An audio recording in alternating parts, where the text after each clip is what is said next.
Tell us your name and tell us about your project.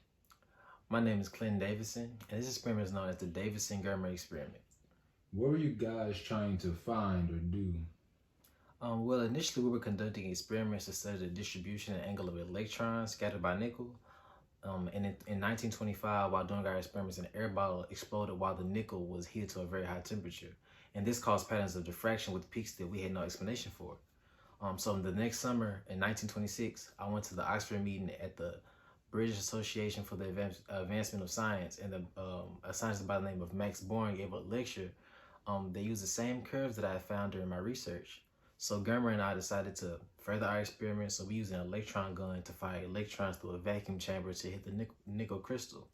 And we found that a beam of electrons can be diffracted just like a beam of light or any other particle. So we accidentally confirmed Louis de Broglie's hypothesis of wave-particle duality. Where did the project or experiment occur? Well, we did our experiments at the Western Electric Labs. Who else was involved in the project? Lester Germer was the only partner in this experiment.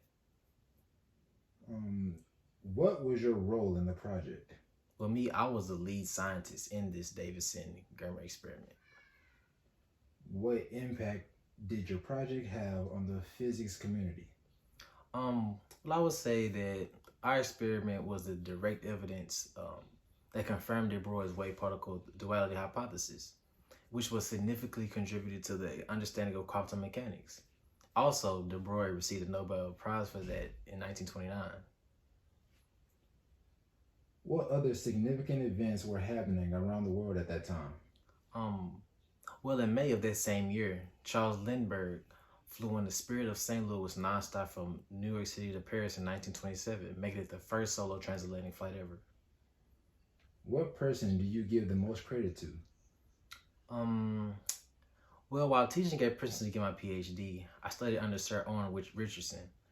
He was an extremely intelligent man, and the challenge he met me with helped shape my whole career.